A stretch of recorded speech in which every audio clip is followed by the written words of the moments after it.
ഒന്ന് ചൂടാക്കണം, നല്ലോണം ഒന്ന് ചൂടാക്കണം. എന്നിട്ട് നല്ലൊന്ന് ചൂടായതിന് ശേഷം ഇതൊന്ന് കപ്ലിംഗ് ആക്കി നമുക്ക് മാറ്റണം. അതിന് വേറൊരു തുണ്ട് പൈപ്പ് നമ്മൾ അവിടുന്ന് കട്ട് ചെയ്ത് കളഞ്ഞില്ലേ, ആ കട്ട് ചെയ്ത ആ തുണ്ട് പൈപ്പ് കൊണ്ട് നമുക്ക് സിമ്പിളായിട്ട് തന്നെ ഇതിൻ്റെ അകത്ത് നമുക്ക് കപ്ലിംഗ് ഇടാൻ പറ്റും, അതായത് കപ്ലിംഗ് അടിക്കാൻ പറ്റും.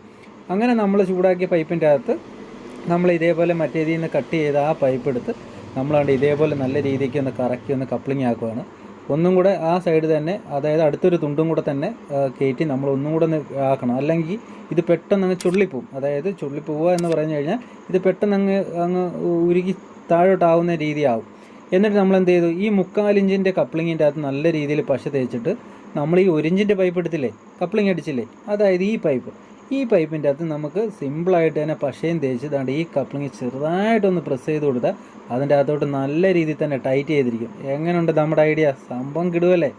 അങ്ങനെ നമ്മൾ 1 ഇഞ്ചിൻ്റെ അകത്ത് കപ്ലിങ്ങിൻ്റെ അകത്ത് കപ്ലിങ് അടിച്ച് തീ